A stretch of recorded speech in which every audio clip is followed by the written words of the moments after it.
पहला सूत्र। अष्टावक्र ने कहा, हे पुत्र, तू बहुत काल से देहाभिमान के पास में बंधा हुआ है। उस पास को मैं बोध हूं, इस ज्ञान की तलवार से काटकर तू सुखी हो।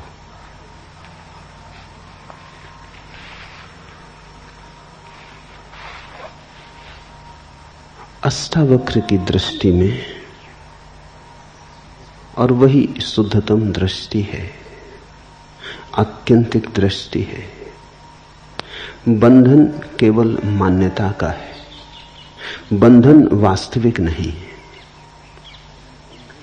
रामकृष्ण के जीवन में ऐसा उल्लेख है कि जीवन भर तो उन्होंने मां काली की पूजा अर्चना की,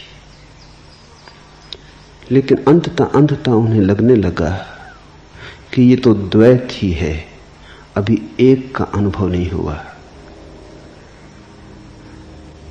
प्रीतिकर है, सुखद है, लेकिन अभी दो तो दो ही बने हैं।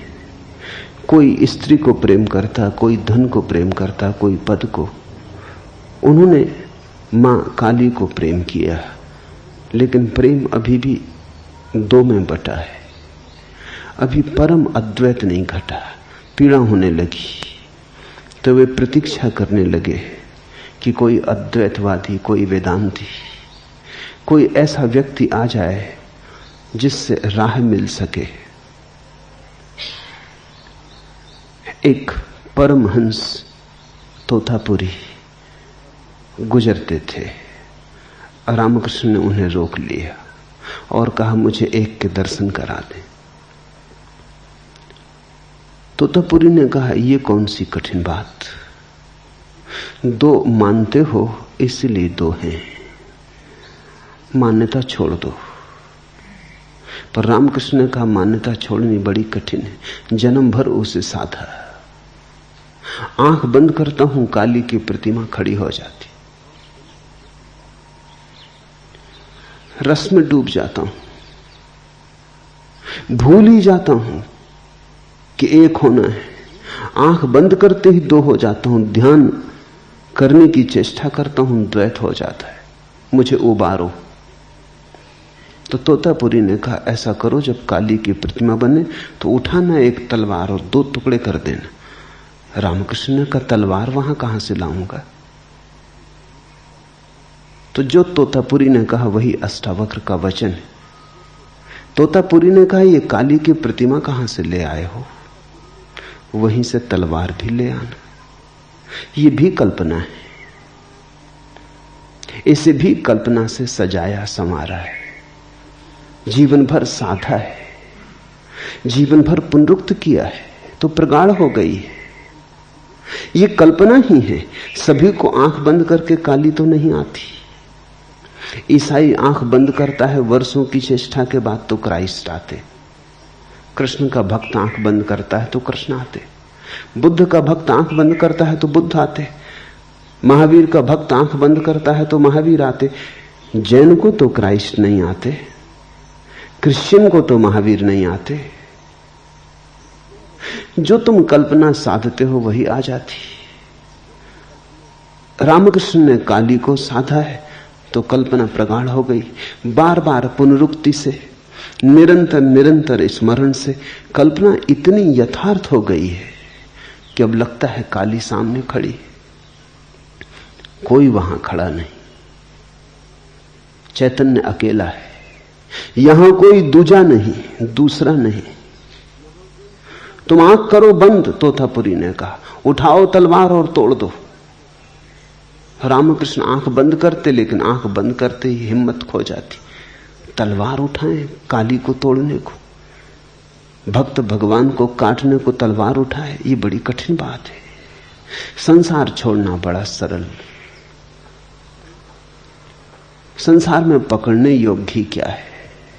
लेकिन जब मन की किसी गहन कल्पना को खड़ा कर लिया हो, मन का कोई काव्य जब निर्मित हो गया हो, मन का स्वप्न जब साकार हो गया हो, तो छोड़ना बड़ा कठिन। संसार तो दुख स्वप्न जैसा है, भक्ति के स्वप्न भाव के स्वप्न दुख स्वप्न नहीं है, बड़े सुखद स्वप्न हैं। उन्हें छोड़ें कैसे, तोड़ें कैसे? आंख से आंसू बहने लगते, गदगद हो जाते, शरीर कपने लगता, मगर वो तलवार न उठती, तलवार की याद ही भूल जाती।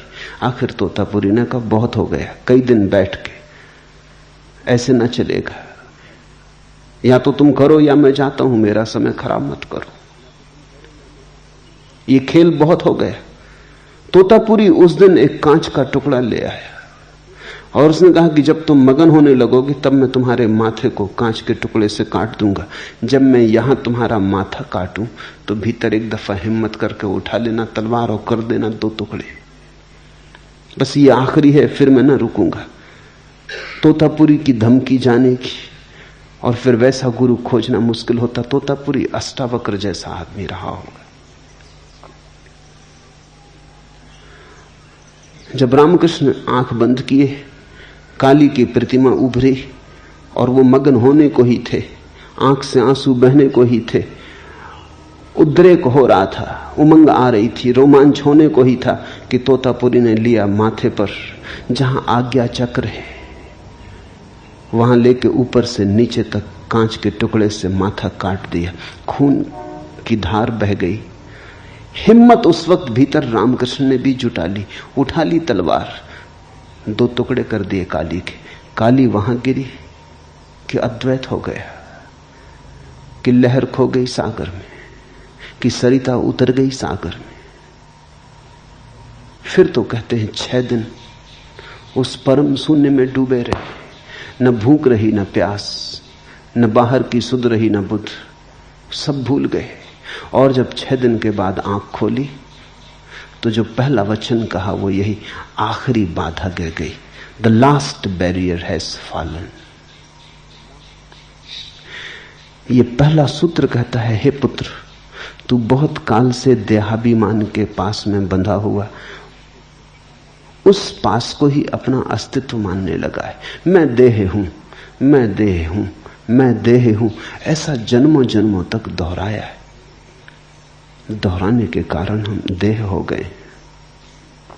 देह हम हैं नहीं, ये हमारा अध्यास है, ये हमारा अभ्यास है, ये हमारा आत्मसम्मोहन है।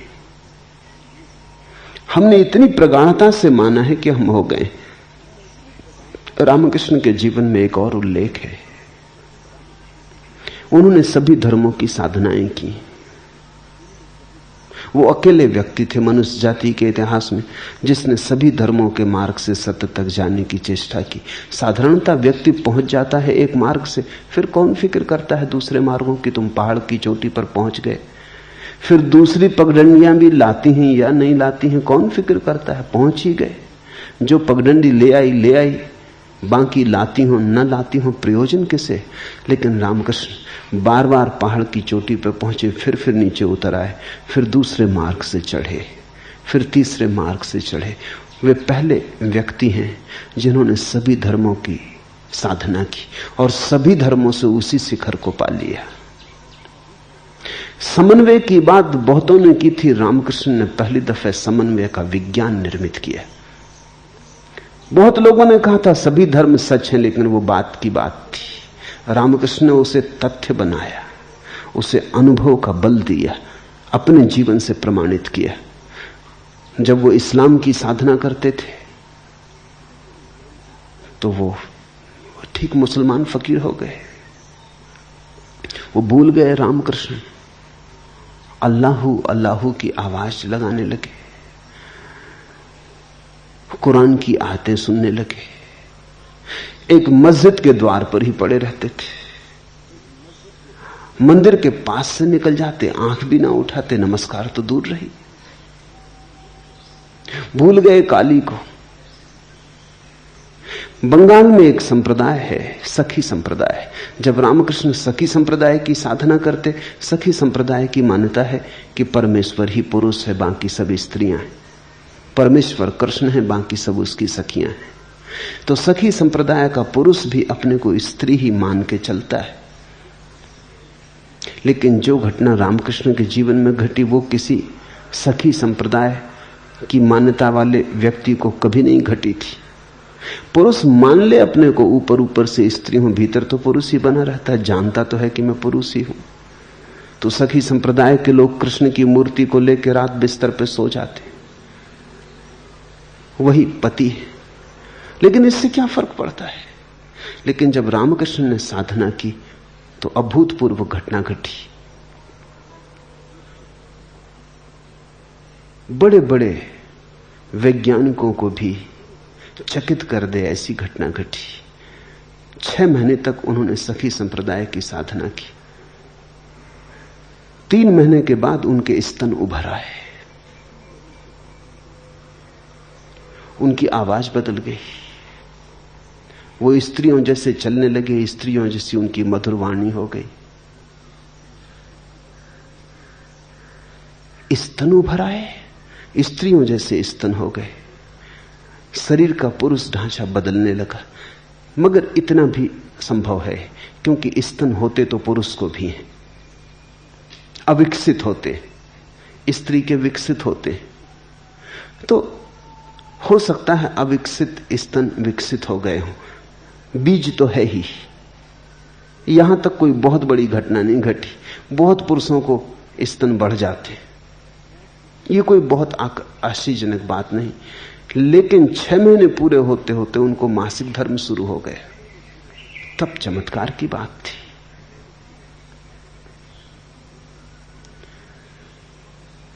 मासिक धर्म का शुरू हो जाना तो शरीर के पूरे शास्त्र के प्रतिकूल है। ऐसा तो कभी किसी पुरुष को न हुआ था। ये 6 महीने में क्या हुआ? एक मान्यता कि मैं स्त्री हूं, ये मान्यता इतनी प्रगाढ़ता से की गई, ये भाव इतने गहरे तक गुंजाया गया, ये रोए रोए में और कण कण में शरीर के गूंजने लगा कि मैं स्त्री हूं। इसका विपरीत भाव ना रहा, पुरुष की बात ही भूल गई, तो घटना घट गई। अष्टावक्र कह रहे हैं, हम देह नहीं हैं, हमने माना तो हम देह हो गए। हमने जो मान लिया हम वही हो गए। संसार हमारी मान्यता है, और मान्यता छोड़ दी तो हम तत्क्षण रूपांतरित हो सकते। छोड़ने के लिए किसी यथार्थ को बदलना नहीं, सिर्फ एक धारणा को छोड़ देना है। हम वस्तुतः अगर शरीर होते तो बदलाहट बड़ी मुश्किल थी। हम वस्तुतः शरीर नहीं है, हम वस्तुतः तो शरीर के भीतर छिपा जो चैतन्य है वही, वो जो साक्षी दृष्टा है। देहाभिमान पासेन चिरम बद्धो असि पुत्रक बोधो अहम ज्ञान खड्गेन तन्निकृत सुखी भव। उठा बोध की तलवार,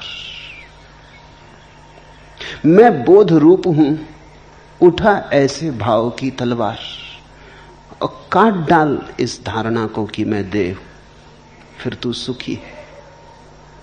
सारे दुख देह के, जन्म है, बीमारी है, बुढ़ापा है, मृत्यु है, सभी देह के। देह के साथ तादात्म्य है तो देह की सारी पीड़ाओं के साथ भी तादात्म्य है। जब देह जराजीर्ण होती है तो हम सोचते हैं मैं जराजीर्ण हो गया। जब देह बीमार होती है तो हम सोचते हैं मैं बीमार हो गया। जब देह मरण के निकट पहुंचती तो हम घबराते हैं कि मैं मरा। मान्यता, सिर्फ मान्यता। मैंने सुना है मुल्ला नसरुद्दीन एक रात सोया अपनी पत्नी के साथ, तब तक उसे कोई बेटा बेटी ना हुए थे और पत्नी को बड़ी आतुरता थी कि कोई बच्चा हो जाए। सोने ही जा रहे थे कि पत्नी ने कहा कि सुनो तो, अगर हमारे घर बेटा हो जाए तो सुलाएंगे कहां, क्योंकि एक ही बिस्तर है। तो मुल्ला थोड़ा किनारे सरक गया, उसने कहा यहां बीच में सुला लेंगे। और पत्नी ने कहा अगर दूसरा और हो जाए, तो मुल्ला थोड़ा और सरक गया, उसने कहा उसको भी यहीं सुला लेंगे। कंजूस आदमी। पत्नी ने कहा अगर तीसरा हो जाए तो मुल्ला और सरकाओ। कहने ही जा रहा था कि यहां सुला लेंगे कि धड़ाम से नीचे गिरा, उसकी टांग टूट गई। पड़ोस के लोग इकट्ठे हो गए शोरगुल सुन के। वो चिल्लाया, रोने लगा। पड़ोस के लोगों ने पूछा क्या हुआ? उसने कहा जो बेटा अभी हुआ ही नहीं उसने टांग तोड़ दी। और जब मिथ्या बेटा इतना नुकसान कर सकता है तो सच्चे बेटे का क्या कहना। क्षमा मांगता हूं, बेटा बेटा चाहिए ही नहीं, इतना अनुभव बहुत है। कभी कभी क्या अक्सर हम ऐसे ही जीते, मान लेते, फिर मान के चलने लगते हैं। मान के चलने लगते हैं तो जीवन में वास्तविक परिणाम होने लगते हैं। मान्यता चाहे झूठी हो, बेटे वहां थे नहीं, लेकिन टांग असली टूट गई।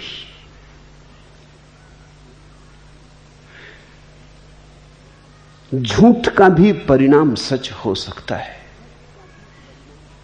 अगर झूठ भी प्रगाढ़ता से मान लिया जाए तो उसके परिणाम यथार्थ में घटित होने लगते हैं। मनस्विद कहते हैं कि इस जगत में जितनी भिन्नताएं दिखाई पड़ती हैं, ये भिन्नताएं यथार्थ की कम है, मान्यता की ज्यादा है। एक मनोवैज्ञानिक हार्वर्ड विश्वविद्यालय में प्रयोग कर रहा था। वो एक बड़ी बोतल ठीक से बंद की हुई, सब तरह से पैक की हुई लेके कमरे में आया अपनी क्लास में। कोई 50 विद्यार्थी। उसने वो बोतल टेबल पर रखी और उसने विद्यार्थियों को कहा कि इस बोतल में अमोनिया गैस है। मैं एक प्रयोग करना चाहता हूं कि अमोनिया गैस का जैसे ही मैं ढक्कन खोलूंगा तो उस गैस की सुगंध कितना समय लेती है पहुंचने में लोगों तक। तो जिसके पास पहुंचने लगे सुगंध वो हाथ ऊपर उठा दे। जैसी सुगंध की उसे पता चले हाथ ऊपर उठा दे। तो मैं जानना चाहता हूं कि कितने सेकंड लगते हैं कमरे के आखिरी पंक्ति तक पहुंचने में। विद्यार्थी सजग होकर बैठ गए। उसने बोतल खोली। बोतल खोलते ही उसने जल्दी से अपनी नाक पर रुमाल रख लिया। Ammonia gas. पीछे हट के खड़ा हो गया। 2 सेकंड नहीं बीते होंगे कि पहली पंक्ति में एक आदमी ने हाथ उठाया, फिर दूसरे ने, फिर तीसरे ने, फिर दूसरी पंक्ति में हाथ उठे, फिर तीसरी पंक्ति में। 15 सेकंड में पूरी क्लास में अमोनिया गैस पहुंच गई। और अमोनिया गैस उस बोतल में थी ही नहीं, वो खाली बोतल थी। धारणा तो परिणाम हो जाता है। मान लिया तो हो गया। जब उसने कहा अमोनिया गैस इसमें है ही नहीं, तब भी विद्यार्थियों ने कहा कि हो या ना हो हमें गंध आई। गंध मान्यता की आई। गंध जैसे भीतर से ही आई, बाहर तो कुछ था ही नहीं। सोचा तो आई। मैंने सुना है एक अस्पताल में एक आदमी बीमार है। एक नर्स उसके लिए रस लेके आई, संतरे का रस। उस रस लाने वाली नर्स के पहले ही दूसरी नर्स उसे एक बोतल दे गई थी कि इसमें अपनी पेशाब भर के रख दो परीक्षण के लिए। वो थोड़ा मजाकिया आदमी था। उसने उस बोतल में संतरे का रस डाल के रख दिया। जब वो नर्स लेने आई बोतल तो वो जरा चौंकी, क्योंकि ये रंग कुछ अजीब सा था। तो उस आदमी ने कहा तुम्हें भी हैरानी होती, रंग कुछ अजीब सा है, चलो मैं एक दफे और इसे शरीर में से गुजार देता हूं, रंग ठीक हो जाएगा। वो उठा के बोतल और पी गया। कहते हैं वो नर्स बेहोश होकर गिर पड़ी, क्योंकि उसने तो यही सोचा कि यह आदमी पेशाब पिए जा रहा है। फिर से कहता है कि एक दफा और निकाल देते हैं शरीर से तो रंग सुधर जाएगा, ढंग पे हो जाएगा, यह आदमी कैसा है। लेकिन वहां केवल संतरे का रस था। अगर पता हो कि संतरे का ही रस है तो कोई बेहोश ना हो जाए। लेकिन ये बेहोशी वास्तविक है, ये मान्यता की है। तुम जीवन में चारों तरफ ऐसी हजारों घटनाएं खोज ले सकते हो जब मान्यता काम कर जाती, मान्यता वास्तविक हो जाती। मैं शरीर हूं, ये जन्मों जन्मों से मानी हुई बात है। मान ली तो हम शरीर हो गए, मान ली तो हम क्षुद्र हो गए, मान ली तो हम सीमित हो गए। अष्टावक्र का मौलिक आधार यही है कि यह आत्मसम्मोहन है, ऑटो हिप्नोसिस है। तुम शरीर हो नहीं गए हो, तुम शरीर हो नहीं सकते हो, इसका कोई उपाय ही नहीं है। जो तुम नहीं हो वो कैसे हो सकते हो? जो तुम हो तुम अभी भी वही हो, सिर्फ झूठी मान्यता को काट डालना है। उस पास को मैं बोध हूं इस ज्ञान की तलवार से काट कर तू अभी सुखी हो जा। ज्ञान खंगेन तत् निष्कृतम त्वम सुखी भव। अभी सुख को जगा ले, क्योंकि सारे दुख हमारे उस मान्यता के पिछलग्गू हैं कि हम दे। बुद्ध भी मरते हैं लेकिन मृत्यु की कोई पीड़ा नहीं। रामकृष्ण भी मरते हैं लेकिन मृत्यु की कोई पीड़ा नहीं। रमन भी मरते हैं लेकिन मृत्यु की कोई पीड़ा नहीं। रमन जब मरे तो उन्हें कैंसर था। चिकित्सक बहुत चकित थे, बड़ी कठिन बीमारी थी, बड़ी पीड़ादायी बीमारी थी। लेकिन रमन वैसे ही थे जैसे थे, जैसे बीमारी ने कोई भेद ही नहीं लाया, कहीं कोई अंतर ही नहीं पड़ा। चिकित्सक परेशान थे कि यह असंभव है, यह हो कैसे सकता है? मौत द्वार पर खड़ी है और आदमी अविचलित है। चिकित्सकों की बेचैनी हम समझ सकते हैं। इतनी पीड़ा हो रही है और आदमी अविचलित है, निस्तरंग है। उनकी बेचैनी, उनका तर्क हम समझ सकते हैं, क्योंकि शरीर ही हमारे लिए सब कुछ मालूम होता है। जिसको पता चल गया कि मैं शरीर नहीं हूं, मौत आ रही है लेकिन शरीर की आ रही है, और पीड़ा हो रही है वो भी शरीर में हो रही है। एक नए चैतन्य का आविर्भाव हुआ है जो दूर खड़े होकर देख रहा है, और दूरी शरीर की और चेतना की इतनी है जैसे जमीन और आसमान की दूरी। इससे बड़ी कोई दूरी नहीं है। तुम्हारे भीतर दुनिया में अस्तित्व की सबसे दूर की चीजें मिल रही। तुम क्षितिज हो जहां जमीन और आसमान मिल रहे हैं।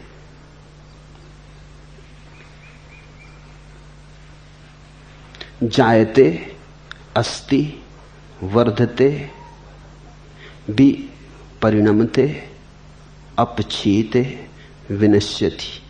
जो उत्पन्न होता है, स्थित है, बढ़ता है, बदलता है, क्षीण होता है और नाश हो जाता है, वह तू नहीं। जो इन सबको देखता है। बचपन देखा तुमने, फिर बचपन को जाते भी देखा। अगर तुम बचपन ही होते तो आज याद भी कौन करता कि बचपन था? तुम बचपन के साथ ही चले गए होते। जवानी देखी, जवानी आते देखी, जाते देखी। अगर तुम जवानी ही होते तो आज कौन याद करता? तुम जवानी के साथ ही चले गए होते। तुमने जवानी आते देखी, जाते देखी, स्वभावतः तुम जवानी से भिन्न हो।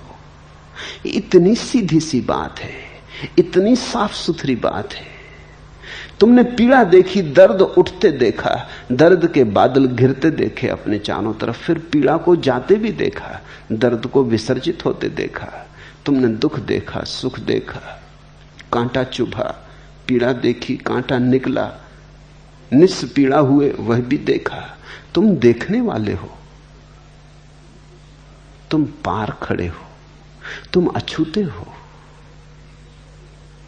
कोई भी घटना तुम्हें छू नहीं पाती। तुम जल में कमलवत हो। तू असंग है, क्रिया शून्य है, स्वयं प्रकाश है और निर्दोष है। तेरा बंधन यही है कि तू समाधि का अनुष्ठान करता है। ये अद्भुत क्रांतिकारी वचन है। ऐसा क्रांतिकारी वचन दुनिया के किसी शास्त्र में खोजना असंभव है। इसका पूरा अर्थ समझोगे तो गहन अहोभाव पैदा होगा। पतंजलि ने कहा है, चित्त वृत्ति का निरोध योग है। ये योग की मान्य धारणा है कि जब तक चित्त वृत्तियों का निरोध न हो जाए तब तक व्यक्ति स्वयं को नहीं जान पाता। जब चित्त की सारी वृत्तियां शांत हो जाती हैं तो व्यक्ति अपने को जान पाता है। अष्टावक्र पतंजलि के सूत्र के विरोध में कह रहे हैं। अष्टावक्र कह रहे हैं, तू असंग है, क्रिया शून्य है, स्वयं प्रकाश है और निर्दोष है। तेरा बंधन यही है कि तू समाधि का अनुष्ठान करता है। समाधि का अनुष्ठान हो ही नहीं सकता, समाधि का आयोजन हो ही नहीं सकता, क्योंकि समाधि तेरा स्वभाव है। चित्त वृत्ति तो जड़ स्थितियां हैं। चित्त वृत्तियों का निरोध तो ऐसे ही है जैसे किसी आदमी के घर में अंधेरा भरा हो, वो अंधेरे से लड़ने लगे। इसे थोड़ा समझना। ले आए तलवारें, भाले, लठ और लड़ने लगे अंधेरे से। बुला ले जवानों को, मजबूत आदमियों को, धक्के देने लगे अंधेरे को। क्या वो जीतेगा कभी? यद्यपि यह परिभाषा सही है कि अंधेरे का न हो जाना प्रकाश है, लेकिन इस परिभाषा में थोड़ा समझ लेना, अंधेरे का न हो जाना प्रकाश है, यह सच है। चित्त वृत्तियों का शून्य हो जाना योग है, यह सच है। लेकिन बात को उल्टी तरफ से मत पकड़ लेना। अंधेरे का न हो जाना प्रकाश है, इसलिए अंधेरे को ना करने में मत लग जाना। वस्तुतः स्थिति दूसरी तरफ से है। प्रकाश का हो जाना अंधेरे का ना हो जाना है। तुम प्रकाश जला लेना, अंधेरा अपने आप चला जाएगा। अंधेरा है ही नहीं, अंधेरा केवल अभाव है। पतंजलि कहता है, चित्त वृत्तियों को शांत करो तो तुम आत्मा को जान लोगे। अष्टावक्र कहते हैं, आत्मा को जान लो, चित्त वृत्तियां शांत हो जाएंगी। आत्मा को जाने बिना तुम चित्त वृत्तियों को शांत कर भी ना सकोगे। आत्मा को न जानने के कारण ही तो चित्त वृत्तियां उठ रही हैं। समझा अपने को कि मैं शरीर हूं तो शरीर की वासनाएं उठती हैं। समझा अपने को कि मैं मन हूं तो मन की वासनाएं उठती हैं। जिसके साथ तुम जुड़ जाते हो उसी की वासनाएं तुम में प्रतिछायित होती, प्रतिबिंबित होती। तुम जिसके पास बैठ जाते हो उसी का रंग तुम पे चढ़ जाता है। जैसे स्फटिक मणि को कोई रंगीन पत्थर के पास रख दे तो रंगीन पत्थर का रंग मणि पर झलकने लगता है। लाल पत्थर के पास रख दो, मणि लाल मालूम होने लगती। नीले पत्थर के पास रख दो, मणि नीली मालूम होने लगती। ये सानिध्य दोष है। मणि नीली हो नहीं जाती, सिर्फ प्रतीत होती। अंधेरा केवल प्रतीत होता है नहीं। प्रकाश के न होने का नाम अंधेरा है। अंधेरे की अपनी कोई सत्ता नहीं, अपना कोई वास्तविक अस्तित्व नहीं। तो तुम अंधेरे से मत लड़ने लगना। योग और अष्टावक्र की दृष्टि बड़ी विपरीत है। इसलिए मैंने कहा, अगर अष्टावक्र को समझना हो तो कृष्णमूर्ति को समझने की कोशिश करना। कृष्णमूर्ति अष्टावक्र का आधुनिक संस्करण है। ठीक आधुनिक भाषा में, आज की भाषा में कृष्णमूर्ति जो कह रहे हैं वो शुद्ध अष्टावक्र का सार है। कृष्णमूर्ति के मानने वाला ऐसा सोचते हैं कि कृष्णमूर्ति कोई नई बात कह रहे हैं। नई बात कहने को है ही नहीं। जो भी कहा जा सकता है कहा जा चुका है। जितने जीवन के पहलू हो सकते हैं सब छाने जा चुके हैं। अनंत काल से आदमी खोज कर रहा है। इस सूरज के नीचे नया कहने को कुछ है ही नहीं। केवल भाषा बदलती है, आवरण बदलते हैं, वस्त्र बदलते हैं, समय के अनुसार नई धारणाओं का प्रयोग बदलता है, लेकिन जो कहा जा रहा है वो ठीक वही है। अष्टावक्र की भाषा अति प्राचीन है, कृष्णमूर्ति की भाषा अति नवीन है। लेकिन जो थोड़ा भी समझ सकता है उसे दिखाई पड़ जाएगा कि बात तो वही है। कृष्णमूर्ति कहते हैं योग की कोई जरूरत नहीं, ध्यान की कोई जरूरत नहीं, जप तप की कोई जरूरत नहीं, ये सब अनुष्ठान है। अनुष्ठान उसके लिए करना होता है जो हमारा स्वभाव नहीं। स्वभाव को पाने के लिए क्या अनुष्ठान करना है? सब अनुष्ठान छोड़ के अपने में झांक लो, स्वभाव प्रकट हो जाएगा। तू असंग है, क्रिया शून्य है, स्वयं प्रकाश और निर्दोष है। ये घोषणा तो देखो। अष्टावक्र कहते हैं तू निर्दोष है, इसलिए तुम भूल के भी ये मत समझना कि मैं पापी हूं। लाख तुम्हारे साधु संत कहे चले जाएं कि तुम पापी हो, पाप का प्रक्षालन करो, पश्चाताप करो, बुरे कर्म किए हैं उनको छुड़ाओ। अष्टावक्र का वचन ध्यान में रखना, तू क्रिया शून्य है, इसलिए कर्म तो तू करेगा कैसे?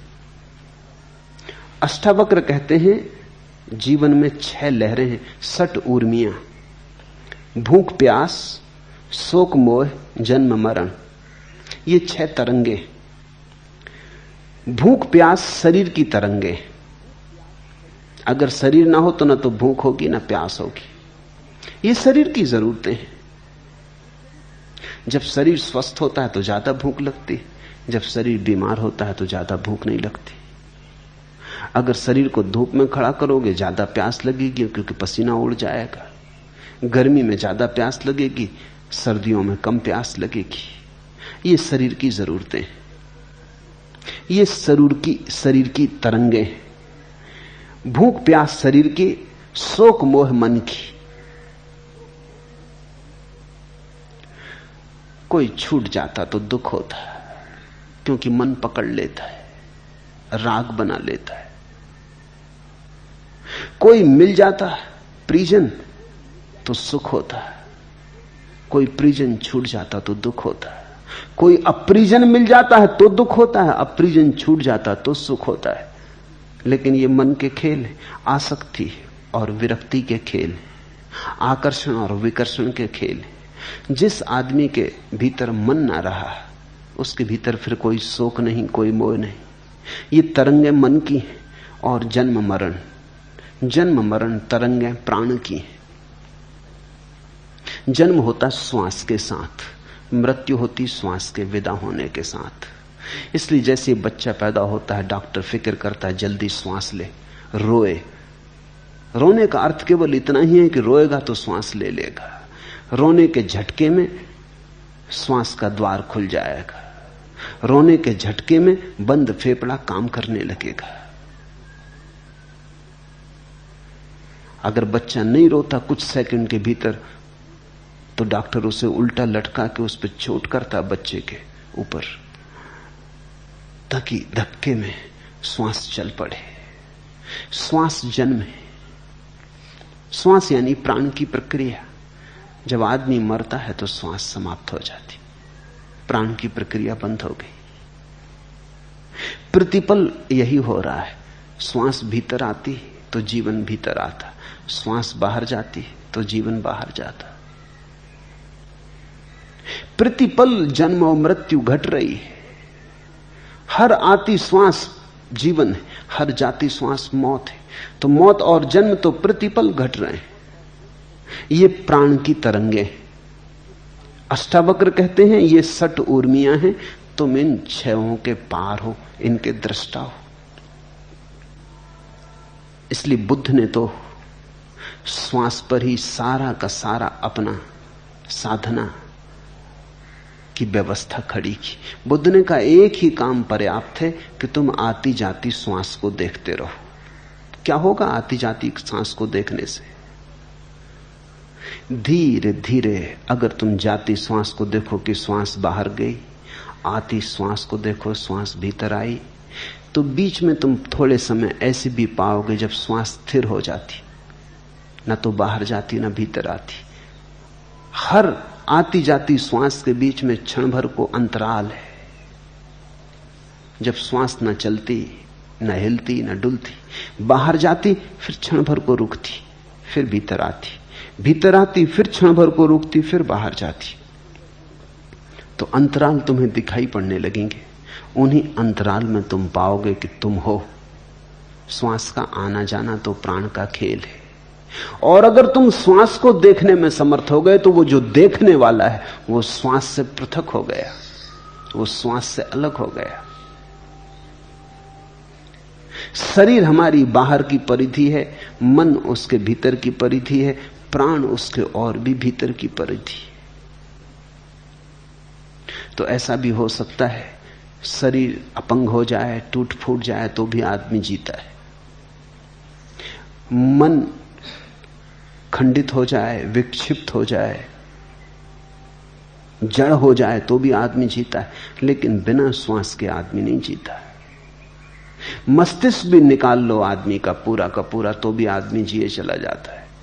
पड़ा रहेगा मगर जीवन रहेगा। शरीर के अंग अंग काट डालो, बस श्वास भर चलती रहे तो आदमी जीता रहेगा। श्वास बंद हो जाए तो सब मौजूद हो तो भी आदमी मर गया। ये 6 तरंगे हैं और इन 6 के पार दृष्टा है। तू असंग है, कोई तेरा संगी साथी नहीं। शरीर भी तेरा संगी साथी नहीं, श्वास भी तेरी संगी साथी नहीं, मन के विचार भी तेरे संगी साथी नहीं। तू असंग है। भीतर ही कोई साथी नहीं, बाहर की तो बात ही क्या। पति पत्नी, परिवार, मित्र, परिजन, कोई साथी नहीं। साथ होंगे, संगी कोई भी नहीं। साथ होना केवल वाह घटना है, भीतर से किसी से कोई जोड़ बनता नहीं। तू असंग, क्रिया शून्य है। इसलिए कर्म के जाल की तो बात ही मत उठाओ। अगर अष्टावक्र से तुम ये पूछोगे कि आप कहते हो अभी अभी हो सकती मुक्ति, तो कर्मों का क्या होगा? जन्म जन्म तक पाप किए उनका क्या होगा? उनसे छुटकारा कैसे होगा? अष्टावक्र कहते हैं तुमने कभी किए ही नहीं। भूख के कारण शरीर ने किया होगा कुछ, प्राण के कारण प्राण ने किया होगा कुछ, मन के कारण मन ने किया होगा कुछ। तुमने कभी कुछ नहीं किया। तुम सदा से असंग अकर्म में हो। कर्म तुमसे कभी हुआ नहीं, तुम सारे कर्मों के दृष्टा हो। इसलिए इसी क्षण मुक्ति हो सकती। ख्याल करना, अगर कर्मों के सारे जाल को हमें तोड़ना पड़े तो शायद मुक्ति कभी भी ना हो सकेगी, असंभव। अनंत काल में हमने कितने कर्म किए, उनका कुछ लेखा जोखा करो। अगर उन सब कर्मों से छूटना पड़े तो उन कर्मों से छूटने में अनंत काल लगेगा। और ये जो अनंत काल छूटने में लगेगा, इसमें भी तुम बैठे थोड़ी रहोगे, कुछ तो करोगे। तो कर्म तो फिर होते चले जाएंगे। तो ये श्रृंखला तो अंतहीन हो जाएगी। इस श्रृंखला का तो कोई कभी समाप्ति आने वाली नहीं, इसमें से कोई निष्कर्ष आने वाला नहीं। अष्टावक्र कहते हैं अगर कर्मों से मुक्त होना पड़े फिर मुक्ति होती हो तो मुक्ति कभी होगी ही नहीं। लेकिन मुक्ति होती है। मुक्ति का होना इस बात का सबूत है कि आत्मा ने कर्म कभी किए ही नहीं। ना तो तुम पापी हो, न तुम पुण्यात्मा हो, ना तुम साधु हो, ना तुम असाधु हो, ना तो कहीं कोई नरक है और ना कहीं कोई स्वर्ग है। तुमने कभी कुछ किया नहीं, तुमने सिर्फ सपने देखे, तुमने सिर्फ सोचा है। तुम भीतर सोए रहे, शरीर करता रहा। जिन शरीरों ने कर्म किए थे वो जा चुके, उनका फल तुम्हारे लिए कैसा? तुम तो भीतर सोए रहे, मन ने कर्म किए, जिस मन ने किए वो प्रतिपल जा रहा है। मैंने सुना है एक भूतपूर्व महाराजा ने देखा कि ड्राइंग रूम गंदा है, तो नौकर झनकू को डांटा, कहा बैठक में मकड़ी के जाले लगे, तुम दिन भर क्या करते हो? झनकू ने कहा हुजूर जाला कोनो मकड़ी लगाई होई, हम तो अपन कोठरिया में ओंघात रहे। तुम तो ओंघाते रहे भीतर, जाला कोनो मकड़ी लगाई होई। शरीर ने जाले बुने, मन ने जाले बुने, प्राण ने जाले बुने। तुम तो सोए रहे। जागो, जागते ही तुम पाओगे तुमने तो कभी कुछ किया नहीं। तुम तो करना भी चाहो तो कुछ कर नहीं सकते। अकर्म तुम्हारा स्वभाव है, अकर्ता तुम्हारी स्वाभाविक दशा है। तू असंग, क्रिया शून्य, स्वयं प्रकाश और निर्दोष है। ये सुनी घोषणा, तू निर्दोष है। तो जो कुछ तुम्हें सिखाया हो पंडितों ने, पुरोहितों ने, फेंको। तुम निर्दोष हो। उनकी सिखावन ने बड़े खतरे किए, तुम्हें पापी बना दिया। तुम्हें हजार तरह की बातें सिखा दी कि तुम ऐसे बुरे हो, तुमने दीनता भर दी और अपराध का भाव भर दिया। तुम निर्दोष हो, निरपराधी हो। तेरा बंधन यही है कि तू समाधि का अनुष्ठान करता है। इस वचन की क्रांति तो देखो। तेरा बंधन यही है कि तू समाधि का अनुष्ठान करता है, कि तू आयोजन करता है कि समाधि कैसे फले, फूल कैसे लगे ध्यान के, मुक्ति कैसी हो। अनुष्ठान ते बंधा ही समाधिम अनुतिष्ठसी, यही तेरा बंधन है। उठा तलवार बोध की और काट दे। तो यहां तुम्हें साफ हो जाएंगी दो बातें कि योग का एक मार्ग है और बोध का बिल्कुल दूसरा मार्ग है। बोध के मार्ग का प्राचीन नाम है सांख्य। सांख्य का अर्थ होता है बोध। योग का अर्थ होता है साधन। सांख्य का अर्थ होता है सिर्फ जागना है, बस कुछ करना नहीं। योग का अर्थ होता है बहुत कुछ करना है, तब जागरण घटेगा। योग में साधन है, सांख्य में सिर्फ साध्य है। मार्ग नहीं है, केवल मंजिल है। क्योंकि मंजिल से तुम कभी गए ही नहीं कहीं और, तुम अपने भीतर के मंदिर में ही बैठे हो। आना नहीं है वापस, इतना ही जानना है कि कभी गए ही नहीं। निसंगो निष्क्रियो असि त्वयं स्वप्रकाशो निरंजना अयमेव हिते बंधा समाधि मनुतिष्ठसी। बस इतना ही बंधन है कि तुम मोक्ष खोज रहे हो। मोक्ष के खोज से नए बंधन निर्मित होते। एक आदमी संसार में बंधा है, फिर घबरा जाता है तो मोक्ष खोजने लगता है। तो इधर से घर द्वार छोड़ता है, परिवार छोड़ता है, धन दुकान छोड़ता है, फिर नए बंधनों में बन जाता। साधु हो गया, अब ऐसे उठो, ऐसे बैठो, ऐसे खाओ, ऐसे पियो। अब नए बंधन अपने चारों तरफ रच लेता है। तुमने देखा साधुओं की हालत कैदियों जैसी है। साधु मुक्त नहीं है, क्योंकि साधु सोच रहा है मुक्ति के लिए पहले तो बंधन करने पड़ेंगे। यह भी खूब मजे की बात है, मुक्ति के लिए पहले बंधन मानने पड़ेंगे। मुक्त होने के लिए कोई बंधन नहीं चाहिए। कृष्णमूर्ति की एक किताब है the first and last freedom, पहली और अंतिम मुक्ति। वो अष्टावक्र का आधुनिकतम वक्तव्य है। अगर मुक्त होना है तो पहले ही चरण पर मुक्त हो जाओ। ये मत सोचो कि अंत में मुक्त होएंगे। पहले चरण पर ही मुक्त होना है, दूसरे चरण पर नहीं। क्योंकि अगर पहले चरण पर सोचा कि तैयारी करेंगे मुक्त होने की, तो उसी तैयारी में नए बंधन निर्मित हो जाएंगे। फिर उन नए बंधनों से छूटने के लिए फिर तैयारी करनी पड़ेगी। उस तैयारी में फिर नए बंधन निर्मित हो जाएंगे। तो तुम एक से छूटोगे, दूसरे से बंधोगे, कुएं से बचोगे, खाई में गिरोगे। तो तुम देखो, ग्रस्त बंधा है और संन्यास्त बंधे, दोनों के बंधन अलग अलग हैं, मगर फर्क कुछ नहीं है। ऐसा लगता है कि मौलिक मूर्छा जब तक नहीं टूटती, तुम जो भी करोगे बंधन होगा। मैंने सुना है कि एक आदमी की स्त्री भाग गई, तो उसे खोजने निकला। खोजते खोजते जंगल में पहुंच गया। वहां एक साधु एक वृक्ष के नीचे बैठा था। उसने पूछा कि मेरी स्त्री को तो जाते नहीं देखा, घर से भाग गई, बड़ा बेचैन। तो साधु ने पूछा तेरी स्त्री का नाम क्या है? उसने कहा मेरी स्त्री का नाम फजीती। साधु ने कहा फजीती? तूने भी खूब नाम रखा। ऐसे तो सभी स्त्रियां फजीती होती हैं, कि तूने नाम भी खूब चुन के रखा। तेरा नाम क्या है? साधु उत्सुक हुआ कि तो नाम में बड़ा होशियार। उसने कहा मेरा नाम बेवकूफ। वो साधु हंसने लगा।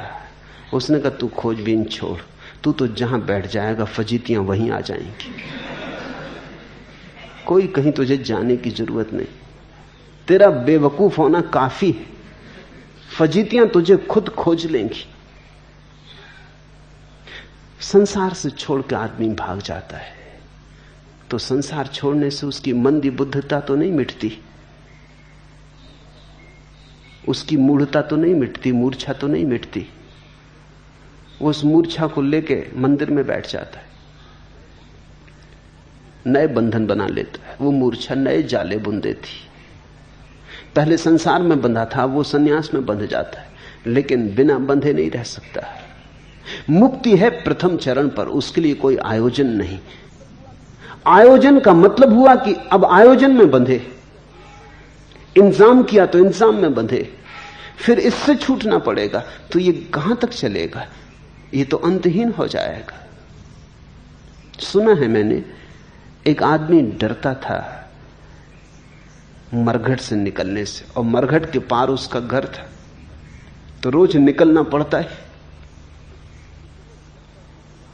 इतना डरता था कि रात घर से नहीं निकलता था, सांझ घर लौट आता था तो कपता हुआ आता था। आखिर एक साधु को दया आ गई, उसने कहा कि तू ये फिक्र छोड़, ये ताबीज ले, ये ताबीज सदा बांध के रख, फिर कोई भूत प्रेत तेरे ऊपर कोई परिणाम न ला सकेगा। परिणाम हुआ, ताबीज बांधते से भूत प्रेत का डर मिट गया। लेकिन अब एक नया डर पकड़ा कि ताबीज कहीं खो न जाए।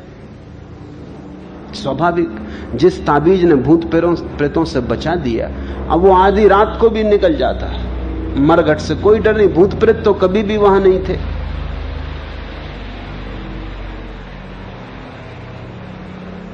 अपना ही डर था। ताबीज ने डर से तो छुड़वा दिया, लेकिन नया डर पकड़ गया कि ताबीज कहीं खो न जाए।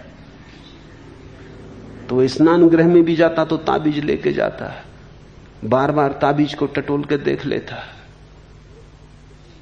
अब वो इतना भयभीत रहने लगा कि रात सोए तो डरे कि कोई ताबीज ना खोल ले, कोई ताबीज चुरा ना ले जाए, क्योंकि ताबीज उसकी जिंदगी हो गई। डर अपनी जगह कायम रहा, भूत का न रहा तो ताबीज का हो गया। अब अगर कोई इसको ताबीज की जगह कुछ और दे दे तो क्या फर्क पड़ने वाला है? इस आदमी की भयभीत दशा तो नहीं बदलती। भूत का थोड़ी प्रश्न है, भय का प्रश्न है। तो तुम भय को एक जगह से दूसरी जगह हटा सकते हो। बहुत से लोग इसी तरह का बालीवाल का खेल खेलते रहते हैं। गेंद इधर से उधर फेंकी, उधर से इधर आई, बस फेंकते रहते, खेलते रहते, और इस बीच जिंदगी गुजरती चली जाती। अष्टावक्र कहते हैं समाधि का अनुष्ठान ही बंधन का कारण है। अगर तुझे मुक्त होना है तो मुक्त होने की घोषणा कर, आयोजन नहीं। इसलिए मैं कहता हूं इस वचन की क्रांति को देखो। यह वचन अनूठा है, यह बेजोड़ है। अष्टावक्र कहते हैं अभी और यहीं घोषणा करो मुक्त होने की, तैयारी मत करो। यह मत कहो कि पहले तैयार होंगे फिर, क्योंकि फिर तैयारी बांध लेगी, फिर तैयारी को कैसे छोड़ोगे? एक रोग से छूटते हैं, दूसरा रोग पकड़ जाता है। ये तो कंधे बदलना हुआ। तुमने देखा लोग मरघट ले जाते हैं लाश को तो कंधे बदल लेते हैं। एक कंधे पर रखे रखे थक गए तो दूसरे कंधे पर रख ली, थोड़ी देर राहत मिलती, फिर दूसरा कंधा दुखने लगता तो फिर बदल लेते। ऐसे तो तुम जन्मों जन्मों से कर रहे हो, बस ये सिर्फ राहत मिलती है, इससे परम विश्राम नहीं मिलता। छोड़ो मुर्दों का ढोना, घोषणा करो। अगर तुम चाहो तो एक क्षण में, क्षण के एक अंश में घोषणा हो सकती है। मुझसे लोग पूछते हैं कि आप हर किसी को संन्यास दे देते। मैं कहता हूं कि हर कोई हकदार है, सिर्फ घोषणा करने की बात है। कुछ और करना थोड़ी है, सिर्फ घोषणा करनी। इस घोषणा को अपने हृदय में विराजमान करना है कि मैं संन्यास्त हूं तो तुम संन्यास्त हो गए, कि मैं मुक्त हूं तो तुम मुक्त हो गए। तुम्हारी घोषणा तुम्हारा जीवन है। घोषणा करने की हिम्मत करो। क्या छोटी मोटी घोषणाएं करनी? घोषणा करो, अहम ब्रह्मास्मि, मैं ब्रह्म हूं। तुम ब्रह्म हो गए। आगे के सूत्र में अष्टावक्र कहते हैं, यह संसार तुझसे व्याप्त है, तुझी में प्रोया है। तू यथार्थता शुद्ध चैतन्य स्वरूप है, अतः क्षुद्र चित्त को मत प्राप्त हो। क्या छोटी छोटी बातों से जुड़ता है? कभी जोड़ लेता ये मकान मेरा, ये देह मेरी, ये धन मेरा, ये दुकान मेरी। क्या क्षुद्र बातों से मन को जोड़ रहा है। त्वा व्याप्तमिदं विश्वम त्वयि प्रोतम यथार्थता। तुझसे ही सारा सत्य ओतप्रोत है, तुझसे ही सारा ब्रह्म व्याप्त है। शुद्ध बुद्ध स्वरूपस्त्वम मां गम क्षुद्र चित्तताम।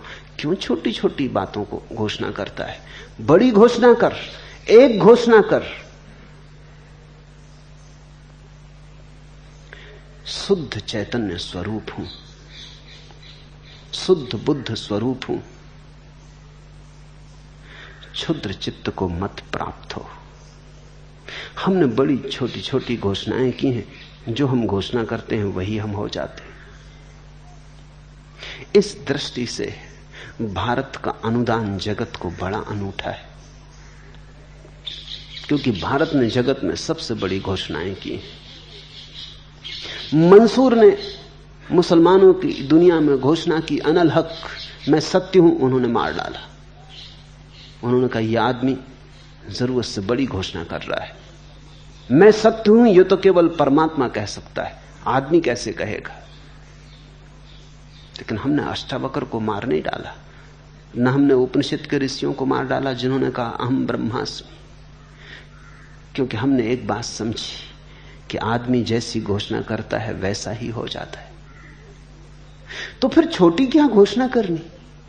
जब तुम्हारी घोषणा पर ही तुम्हारे जीवन का विस्तार निर्भर है, तो परम विस्तार की घोषणा करो, विराट की घोषणा करो, विभु की, प्रभु की घोषणा करो। इससे छोटी पे क्यों राजी होना? इतनी कंजूसी क्या? घोषणा में ही कंजूसी कर जाते हो। फिर कंजूसी कर जाते हो तो वैसे हो जाते हो। क्षुद्र मानोगे तो क्षुद्र हो जाओगे, विराट मानोगे तो विराट हो जाओगे। तुम्हारी मान्यता तुम्हारा जीवन है, तुम्हारी मान्यता तुम्हारी जीवन की शैली है। तू निरपेक्ष, अपेक्षा रहित है, निर्विकार है, स्वनिर्भर चिदघन रूप है, शांति और मुक्ति का स्थान है, अगाध बुद्धि रूप है, क्षोभ शून्य है, अथा चैतन्य मात्र में निष्ठा वाला हो। एक निष्ठा पर्याप्त है, साधना नहीं, निष्ठा। साधना नहीं, श्रद्धा।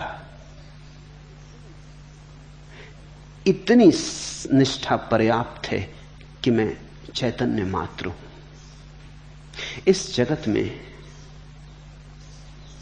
यह सबसे बड़ा जादू है। मनस्विद कहते हैं कि अगर किसी व्यक्ति को बार बार कहो कि तुम बुद्धिहीन हो, वो बुद्धिहीन हो जाता। जितने लोग दुनिया में बुद्धिहीन दिखाई पड़ते हैं, ये सब बुद्धिहीन नहीं, ये हैं तो परमात्मा। इनको बुद्धिहीन जतला दिया गया, बतला दिया गया है। इतने लोगों ने इनको दोहरा दिया है और इन्होंने भी इतनी बार दोहरा लिया है कि बुद्धू हो गए। जो बुद्ध हो सकते थे वो बुद्धू होकर रह गए। मनस्वित कहते हैं किसी आदमी को तुम राह पे मिलो, वो भला चंगा है, तुम देखते उससे कहो अरे तुम्हें क्या हो गया, चेहरा पीला है, बुखार है, देखें हाथ, बीमार हो, तुम्हारे पैर कपते से मालूम पड़ते। पहले तो वो इंकार करेगा क्योंकि उसने सोचा भी नहीं था क्षण भर पहले तक। वो कहेगा नहीं नहीं मैं बिल्कुल ठीक हूं, आप कैसी बातें कर रहे हैं? ठीक है, आपकी मर्जी। फिर थोड़ी देर बाद दूसरा आदमी उसको मिले और कहे अरे चेहरा पीला पड़ गया, क्या मामला है? अब वो इतनी हिम्मत से न कह सकेगा कि मैं बिल्कुल ठीक हूं। वो कहेगा हां कुछ तबीयत खराब। वो राजी होने लगा, हिम्मत उसकी खिसकने लगी। फिर तीसरा आदमी मिले और कहे कि अरे अब तो वो घर ही लौट जाएगा कि मैं तबीयत मेरी ज्यादा खराब है, अब बाजार जाने से कुछ सार नहीं। तुमने कहानी सुनी कि एक ब्राह्मण एक बकरी को खरीद के लाता था। 3-4 लफंगों ने उसे देखा और उन्होंने सोचा कि इसकी बकरी तो छीनी जा सकती, लेकिन ब्राह्मण मजबूत था और छीनना आसान मामला न था। तो उन्होंने सोचा कि थोड़ी कूटनीति करो।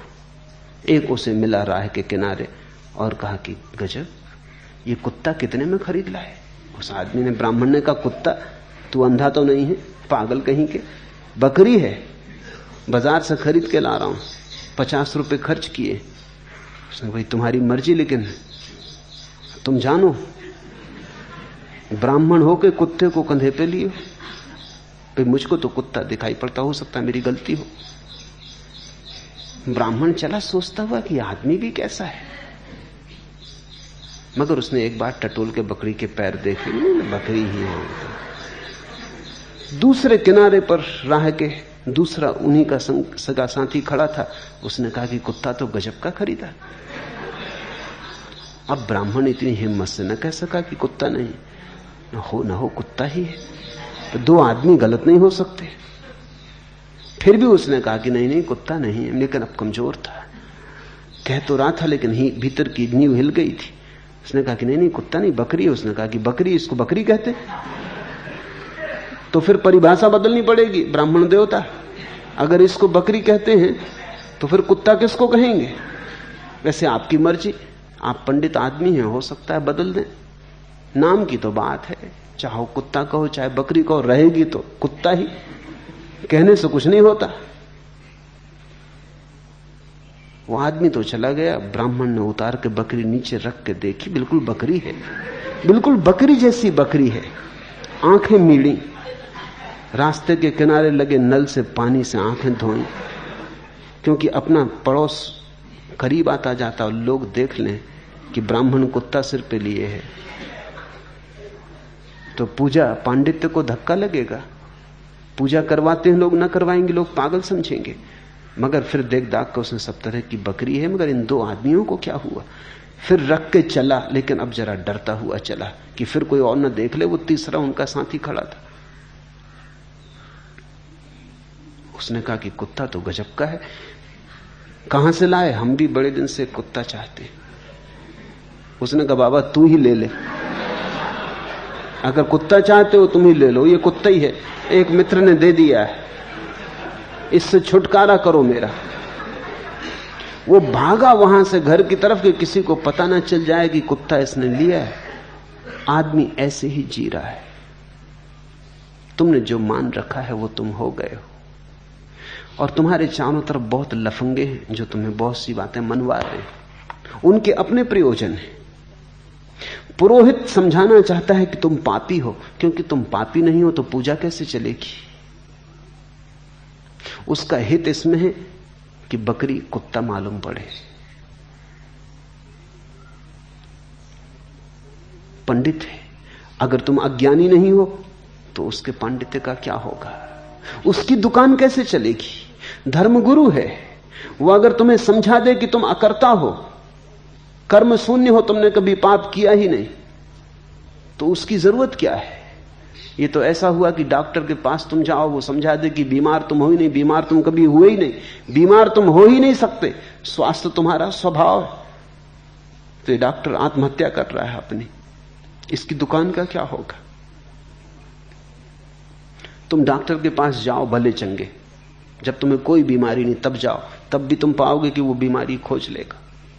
तुम जाके देखो, बिल्कुल भले चंगे हो, तुम्हें कोई बीमारी नहीं, जाके जरा चले जाओ डॉक्टर को कहना कि कुछ जांच पड़ताल करवानी। ऐसा डॉक्टर खोजना बहुत मुश्किल है जो कह दे कि तुम बीमार नहीं हो। मुल्ला नसरुद्दीन का बेटा डॉक्टर हुआ,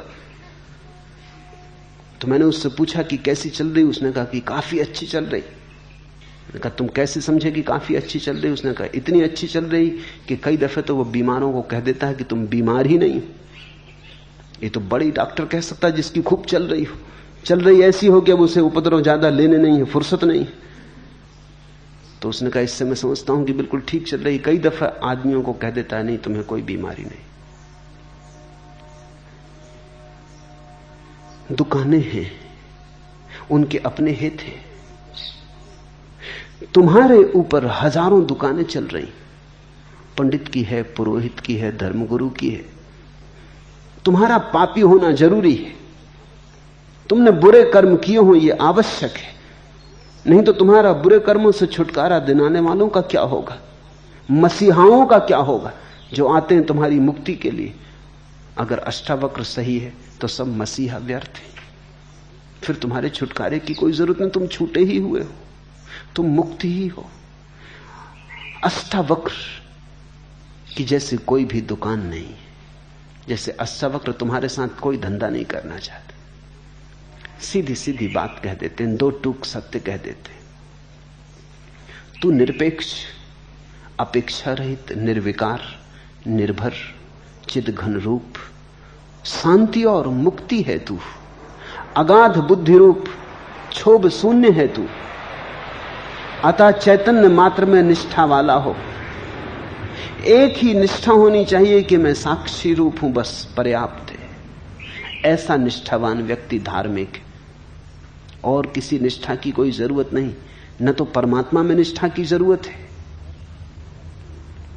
न स्वर्ग नरक में निष्ठा की जरूरत है, न कर्म के सिद्धांत में निष्ठा की जरूरत है।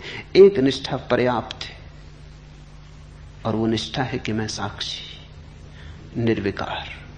और तुम जैसे ही निष्ठा करोगे तुम पाओगे तुम निर्विकार होने लगे।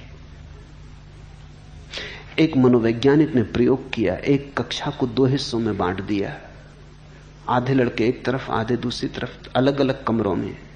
फिर पहले हिस्से को जाके कहा कि गणित बहुत कठिन है, तुम में से कोई भी हल ना कर पाएगा। एक गणित लिखा बोर्ड पर और कहा ये इतना कठिन है कि तुम्हारी तो सामर्थ्य नहीं, तुमसे आगे की कक्षा के विद्यार्थी भी इसको हल नहीं कर सकते। लेकिन हम एक प्रयोग कर रहे हैं, हम जानना चाहते हैं क्या तुम में से कोई इसको हल करने के थोड़े बहुत भी करीब आ सकता है? थोड़ी बहुत विधि, दो चार कदम भी ठीक उठा सकता है? यह असंभव है। उसने ये बार बार दोहराया कि असंभव है, फिर भी तुम चेष्टा करो। दूसरे कमरे में गया, उसी वर्ग के आधे लड़के, वही बोर्ड पर उसने गणित लिखा और कहा कि यह प्रश्न इतना सरल है कि यह असंभव है कि तुम में से कोई इसे हल ना कर पाए। तुमसे नीची कक्षाओं के लड़कों ने हल कर लिया है। तो इसलिए नहीं दे रहे हैं कि तुम्हारी कोई परीक्षा करनी, तुम तो हल कर ही लोगे, ये इतना सरल है। सिर्फ हम ये जानना चाहते हैं कि क्या एकांश विद्यार्थी ऐसा भी है तुम्हारी कक्षा में जो इसमें भी भूल चूक कर जाए। सवाल वही, कक्षा वही, बड़े अंतर आए परिणाम में। पहले वर्ग में 15 लड़कों में से केवल 3 लड़के हल कर पाए। दूसरे वर्ग में 15 में से 12 ने हल किया, केवल 3 हल न कर पाए। इतना बड़ा अंतर। सवाल वही, उस सवाल के साथ जो भाव दिया गया वो परिणामकारी हुआ। अष्टावक्र तुमसे नहीं कहते कि धर्म दुसाध्य है, अष्टावक्र कहते हैं बड़ा सरल है। जो दुसाध्य कहते हैं वो दुसाध्य बना देते। जो कहते हैं बड़ा असंभव है, खड़क की धार, वो तुम्हें घबरा देते। जो कहते हैं ये तो हिमालय पे चढ़ने जैसा है, इसमें तो विरले चढ़ पाते, तुम छोड़ ही देते फिक्र कि विरले तो अपन है नहीं, ये अपने बस की बात नहीं, तो चढ़े विरले, हम झंझट में ना पड़ेंगे। हम स्वागत करते हैं विरलों का, जाएं, मगर हम सीधे साधे आदमी, हमें तो इसी घाटी में रहने दो।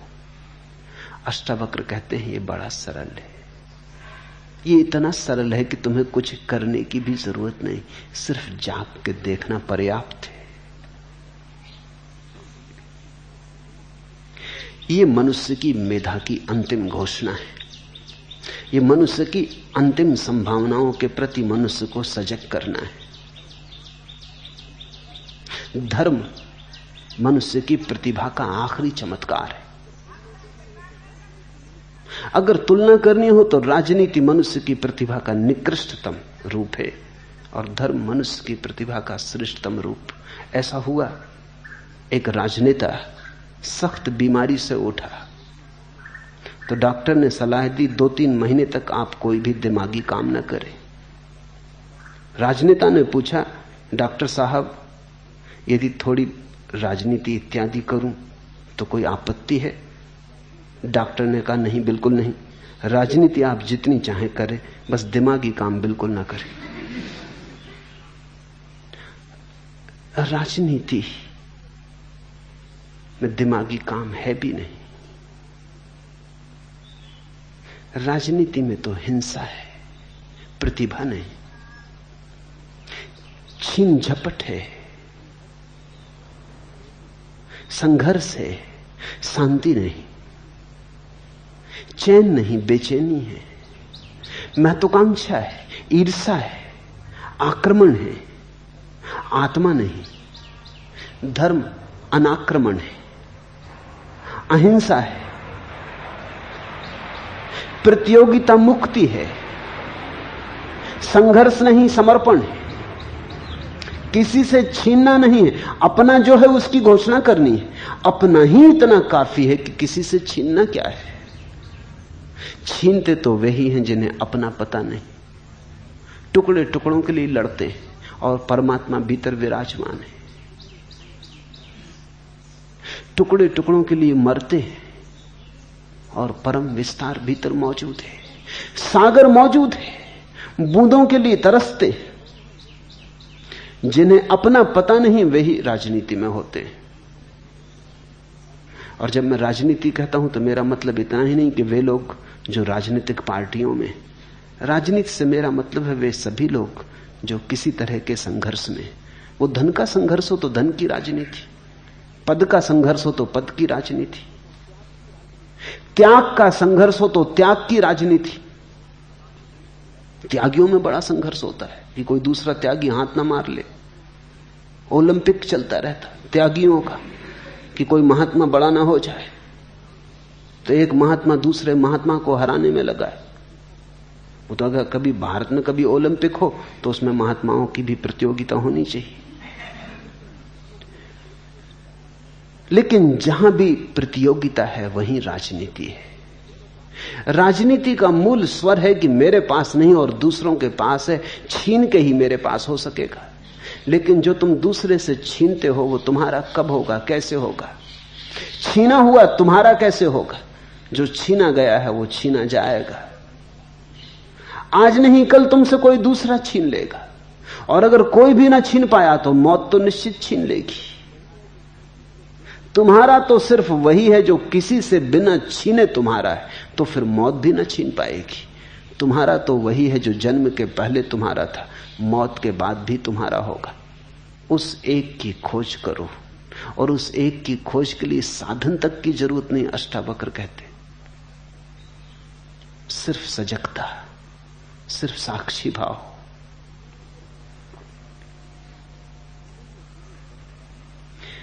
जीवन में तुम्हें बहुत बार लगता भी है कि व्यर्थ दौड़े चले जा रहे हैं, लेकिन रुकें कैसे?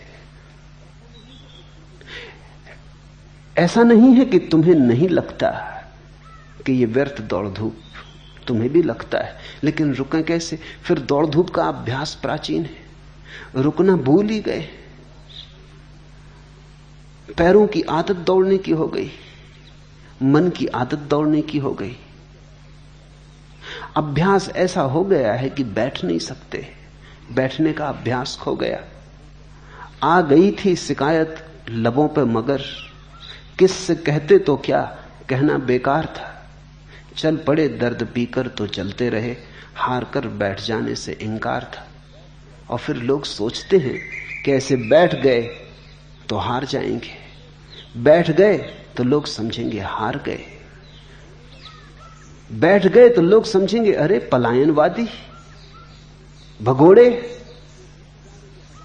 बैठ गए तो लोग, जो भीड़ जा रही है हजारों की, वो निंदा से देखेगी, तो लोग चलते रहते। शिकायत बहुत बार आ जाती मन में कि सब व्यर्थ मालूम होता, लेकिन किससे कहो, कौन समझेगा? यहां सभी तुम्हारे जैसे। कोई किसी से कहता नहीं, अपने अपने घाव छिपाए लोग चलते रहते। आ गई थी शिकायत लबों पे, मगर किससे कहते तो क्या, कहना बेकार था।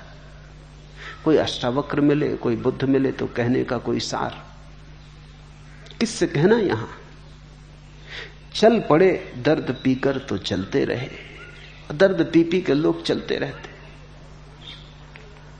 हार कर बैठ जाने से इंकार था, और ये अहंकार की धारणा हो जाती कि हार के बैठने का मतलब तो गए, डूब गए, मर गए।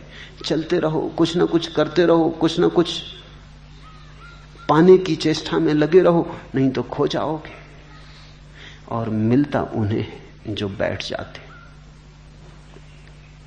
मिलता उन्हें है जो रुक जाते। परमात्मा भागने से नहीं मिलता, रुकने से मिलता है। इसलिए अष्टावक्र कहते परम विश्रांति में मिलता है। कभी थोड़ा बैठो, कभी घड़ी भर खोज के सिर्फ बैठो, कुछ मत करो। ज़ेन फकीरों में एक प्रक्रिया है ज़ाज़ेन। ज़ाज़ेन का मतलब होता है बस बैठो और कुछ मत करो। बड़ी गहरी ध्यान की प्रक्रिया है। प्रक्रिया कहनी ठीक ही नहीं, क्योंकि प्रक्रिया तो कुछ भी नहीं, बस बैठो, कुछ भी ना करो। जैसे अष्टावक्र जो कह रहे हैं वही ज़ेन कह रहा है। बैठ जाओ, कुछ देर सिर्फ बैठो विश्राम में। कुछ देर सब ऊहापोह छोड़ो, कुछ देर सब महत्वाकांक्षा छोड़ो, मन की दौड़ धूप आपाधापी छोड़ो। थोड़ी देर सिर्फ बैठे रहो, डूबे रहो अपने में। धीरे धीरे तुम्हारे भीतर एक प्रकाश फैलना शुरू होगा। शुरू में शायद न दिखाई पड़े। ऐसे ही जैसे तुम भरी दोपहरी में घर लौटते हो तो घर के भीतर अंधेरा मालूम होता है, आंखें धूप की आदी हो गई। थोड़ी देर बैठते हो, आंखें राजी हो जाती, तो फिर प्रकाश मालूम होने लगता है। धीरे धीरे कमरे में प्रकाश हो जाता। ऐसा ही भीतर है। बाहर बाहर चले जन्मों तक तो भीतर अंधेरा मालूम होता है। पहली दफा जाओगे तो कुछ भी न सूझेगा, अंधेरा ही अंधेरा। घबराना मत, बैठो, थोड़ा आंख को राजी होने दो भीतर के लिए। ये आंख की पुतलियां धूप के लिए आदी हो गई हैं। तुमने ख्याल किया, धूप में जब तुम जाते हो तो आंख की पुतलियां छोटी हो जाती। धूप के बाद एकदम आईने में देखना तो तुम्हें पुतली बहुत छोटी मालूम पड़ेगी, क्योंकि उतनी धूप को भीतर नहीं ले जाया जा सकता, वो जरूरत से ज्यादा है। तो पुतली सिकुड़ जाती।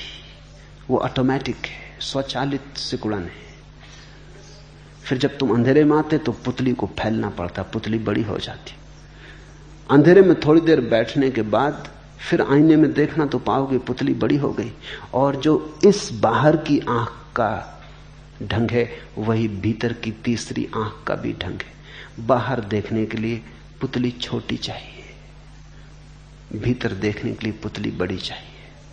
तो अभ्यास हो गया है पुराना। उस अभ्यास को मिटाने के लिए कुछ नया अभ्यास नहीं करना है, बस बैठ रहो। लोग पूछते हैं बैठ के क्या करें? चलो कुछ राम नाम दे दो, कोई मंत्र दे दो, उसी को दोहराते रहेंगे। मगर कुछ दे दो, कुछ करने को। लोग कहते हैं आलंबन चाहिए, सहारा चाहिए। अनुष्ठान किया कि बंधन शुरू हुआ। सिर्फ बैठो। बैठने का भी मतलब ये नहीं कि बैठो ही, खड़े भी रह सकते हो, लेट भी सकते हो। बैठने से मतलब इतना कुछ ना करो, थोड़ी देर 24 घंटे में अकर्ता हो जाओ, अकर्मण्य हो जाओ, खाली रह जाओ। होने दो जो हो रहा है, संसार बह रहा है बहने दो, चल रहा है चलने दो, आवाज आती है आने दो, रेल निकले, हवाई जहाज चले, शोरगुल हो, होने दो। तुम बैठे रहो। एकाग्रता नहीं, तुम सिर्फ बैठे रहो। समाधि धीरे धीरे तुम्हारे भीतर सघन होने लगेगी।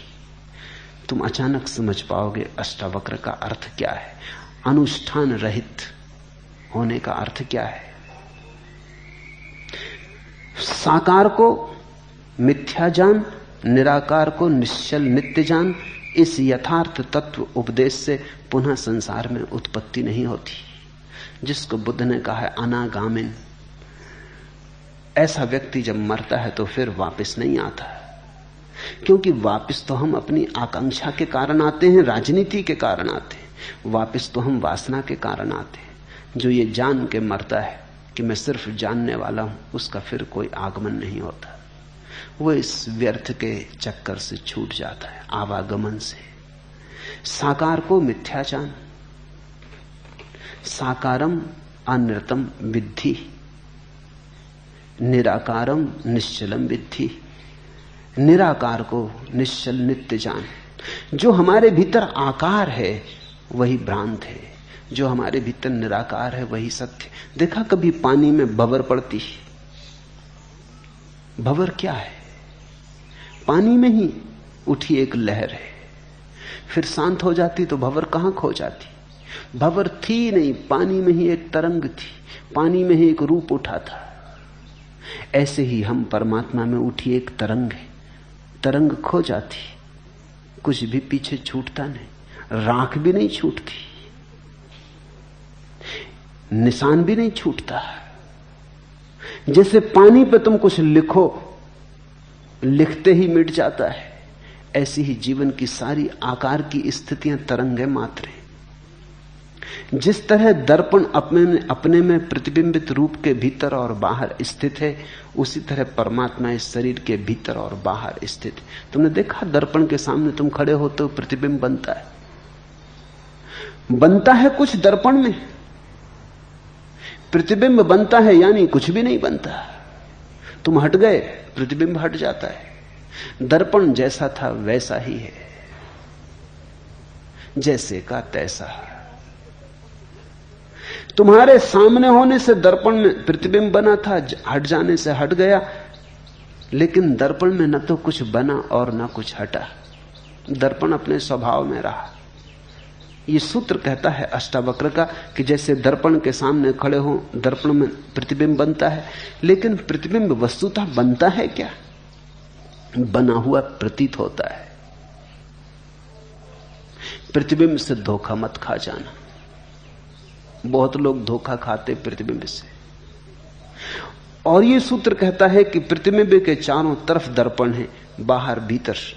प्रतिबिंब में दर्पण ही दर्पण है और कुछ भी नहीं है। ऐसा ही उसी तरह परमात्मा इस शरीर के भीतर और बाहर स्थित है। परमात्मा भीतर, परमात्मा बाहर, परमात्मा ऊपर, परमात्मा नीचे, परमात्मा पश्चिम, परमात्मा पूरब, परमात्मा दक्षिण, परमात्मा उत्तर, सब तरफ वही एक है। उस विराट के सागर में उठी हम छोटी भंवरें, छोटी तरंगे। अपने को तरंग मान के मत उलझ जाना, अपने को सागर ही मानना। बस इतनी ही मान्यता का भेद है बंधन और मुक्ति में। जिसने अपने को तरंग समझा वो बंध गया, जिसने अपने को सागर समझा वो मुक्त हो गया।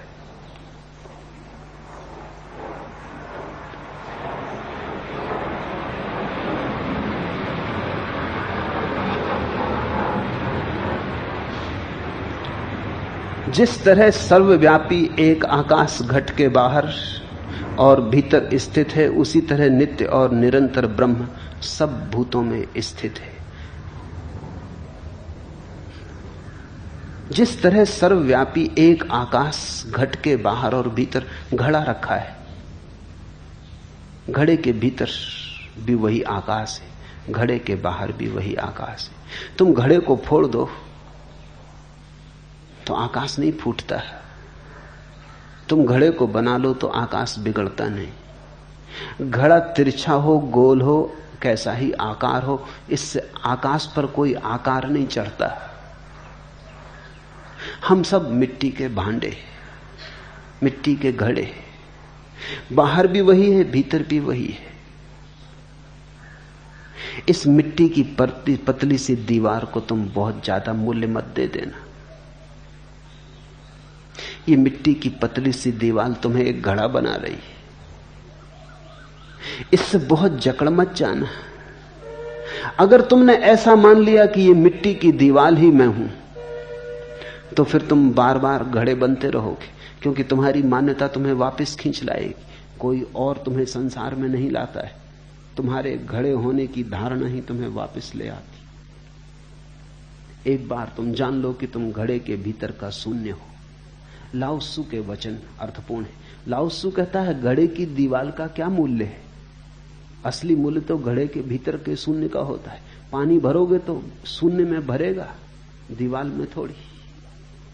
मकान बनाते हो तो तुम दीवाल को मकान कहते हो तो गलती है। दीवाल के भीतर जो खाली जगह है वही मकान है। रहते तो उसमें हो, दीवाल में थोड़ी रहते हो। दीवाल तो केवल एक सीमा है। असली में रहते तो हम आकाश में ही हैं तो हम सब दिगंबर ही।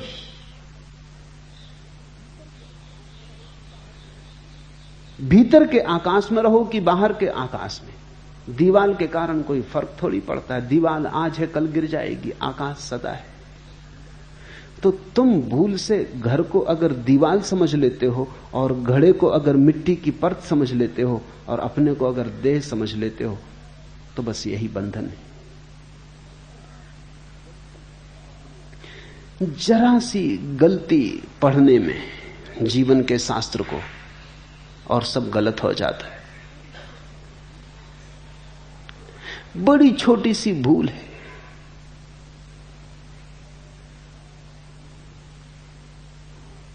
मुल्ला नसरुद्दीन एक बार अपने विचारों में डूबा बस में चढ़ गया और सीट पर बैठ के सिगरेट पीने लगा।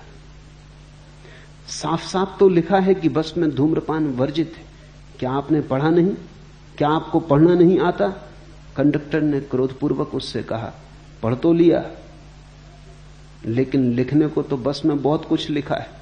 मैं किस किस की बात का पालन करूं? नसरुद्दीन बोला, यही देखो, यहां लिखा है हमेशा हैंडलूम की साड़ियां पहनो।